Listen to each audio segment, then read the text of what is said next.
سوال یہ ہے کہ کیا عورت دوران حیض موبائل میں سے قرآن مجید دیکھ کر پڑھ سکتی ہے یا نہیں؟ اصل بات یہ ہے کہ اکثر و بیشتر یہ کل سوال کر بھی رہے ہیں کہ کیا حائضہ عورت جو ہے وہ قرآن پڑھ سکتی ہے یا نہیں پڑھ سکتی، یا کیا موبائل میں سے پڑھ سکتی ہے یا نہیں۔ تو جواب یہ ہے کہ یہ مسئلہ تھوڑا سا طویل ہے، تھوڑا سا اس کے اندر جو ہے وہ وضاحت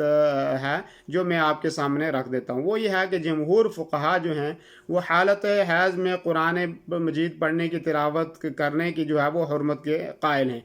اور البتہ وہ کہتے ہیں کہ ذکر و اذکار اور دعائیں وغیرہ اس سے مستثنیٰ ہیں، وہ عورت جو ہے وہ کر سکتی ہے۔ مثلا بسم اللہ الرحمن الرحیم اگر پڑھتی ہے، یا انا للہ و انا الیہ راجعون پڑھتی ہے، یا ربنا آتنا فی الدنیا حسنہ وفی الآخرۃ حسنہ وقنا عذاب النار، یہ دعا جو ہے وہ پڑھتی ہے، یا ایسے ہی جو ہے اور بھی دوسری دعائیں جو نبی کریم صلی اللہ علیہ وسلم سے منقول ہیں وہ دعا عورت پڑھتی ہے، تو ایسی صورت میں کہتے ہیں کوئی حرج نہیں۔ فقہا کے دلائل یہ ہیں کہ فقہا یہ کہتے ہیں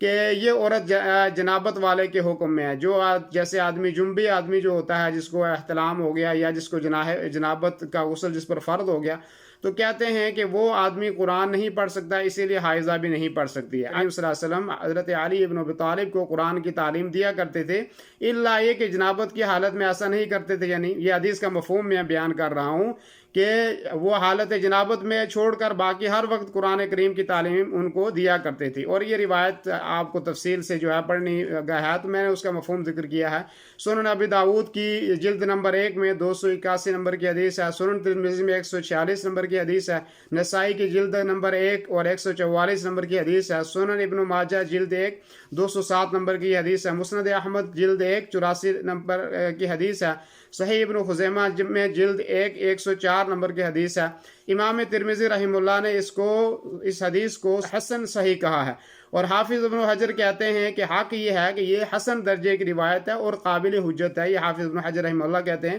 اور حافظ ابن حجر بہت بڑے عالم ہیں، جلیل القدر عالم ہیں، اور بخاری شریف کی انہوں نے شرح لکھی ہے جو فتح الباری کے نام سے ہے، 14 جلدوں کے اندر انہوں نے لکھی ہے۔ اور دوسری روایت جو بیان کی جاتی ہے وہ یہ ہے کہ حضرت ابن عمر رضی اللہ عنہ اس کے راوی ہیں کہ نبی کریم صلی اللہ علیہ وسلم جو ہے حائضہ عورت کو اور جنبی شخص کو قرآن میں سے کچھ نہ پڑھنے کا جو ہے وہ کہتے تھے، اور یہ روایت سنن ترمذی کی حدیث نمبر 131 ہے، سنن ابن ماجہ کی 595 نمبر کی حدیث ہے، سنن دارقطنی کی جو ہے وہ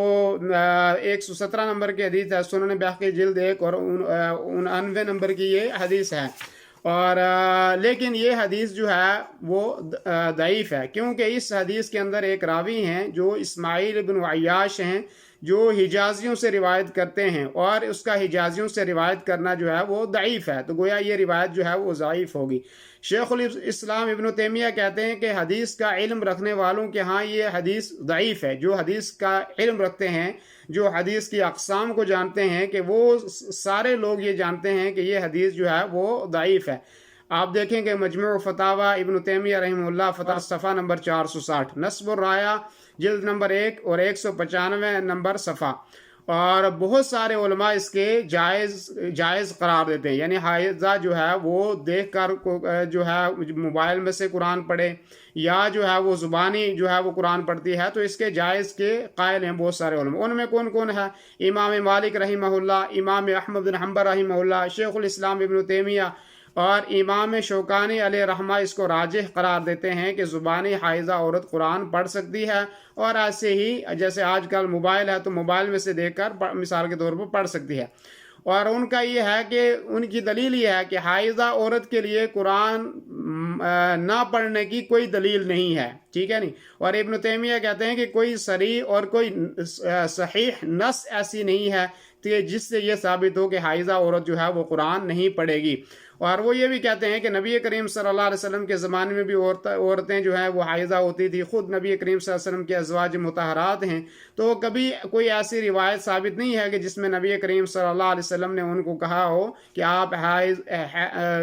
حیض کی حالت میں قرآن کریم کی تلاوت نہیں کر سکتی۔ البتہ یہ کہا علماء نے کہ جنبی پر قیاس کرنا درست نہیں ہے، کہ جو لوگ یہ کہتے ہیں کہ جیسے کہ جو جنابت والا آدمی ہے وہ قرآن نہیں پڑھ سکتا تو یہ بھی نہیں پڑھ سکتی، اس لیے کہ جنابت والے آدمی کے اختیار میں ہے کہ وہ فوراً غسل کر لے اس کے بعد، لیکن جو ہے وہ حائضہ عورت کے اختیار میں یہ نہیں ہے، اور کیونکہ اس کے اندر وقت لگتا ہے، کسی کو 2 دن 5 دن 7 دن جیسے کہ ان کی مدت ہو، تو اس لیے اس کو قرآن سے روکنا اور اجر و ثواب سے اس کو محروم کرنا علماء کہتے ہیں کہ یہ درست نہیں ہے۔ تو اس لیے بات یہ ثابت ہوئی کہ عورت اگر جو ہے وہ قرآن کریم، اگرچہ اس میں اختلاف ہے، لیکن اگر عورت جو ہے وہ موبائل سے دیکھ کر قرآن مجید پڑھنا چاہے تو پڑھ سکتی ہے، ایسے ہی اگر زبانی قرآن مجید جو ہے وہ پڑھنا چاہتی ہے تو پڑھ سکے۔ لیکن یہ بات آپ کو یاد رکھنی ہے کہ یہ سارا جو اختلاف ہے وہ زبانی دیکھ کر پڑھنے کے سلسلے میں ہے، مجید پکڑ کر یعنی ہاتھ میں قرآن مجید پکڑ کر پڑھنے کے تمام کے نزدیک منع ہے، لیکن اگر جو ہے وہ دیکھ کر قرآن کریم میں سے پڑھنا چاہتی ہے تو ایسی صورت میں کوئی ساتھ یا کسی کپڑے کو اپنے ہاتھ میں رکھ کر وہ اس کے ساتھ جو ہے وہ اسے پکڑ کر پھر جو ہے وہ پڑھ سکتی ہے، لیکن اپنے ہاتھ سے قرآن مجید پکڑ کر جو ہے وہ قرآن میں سے نہیں پڑھ سکتی، اس لیے کہ اللہ تعالیٰ نے قرآن کریم کے اندر فرمایا لا یمسہ الا المطہرون، کہ قرآن مجید کو وہی آدمی چھوئے کہ جو پاک اور صاف ہو۔ تو ایسی صورت میں یہ ہے کہ وہ زبانی پڑھ سکتی ہے، یا کسی چیز میں قرآن مجید کو ہاتھ میں پکڑ کر اس کے ذریعے سے پڑھ سکتی ہے، یا موبائل میں سے دیکھ کر پڑھنا چاہے تو پڑھ سکتی ہے، یا کوئی سامنے ٹی وی لگی ہے اور ٹی وی میں سے جو دیکھ کر پڑھنا چاہتی ہے تو وہ پڑھ سکتی ہے۔ دینی رہنمائی کے لیے ہمارے چینل کو سبسکرائب کر دیجئے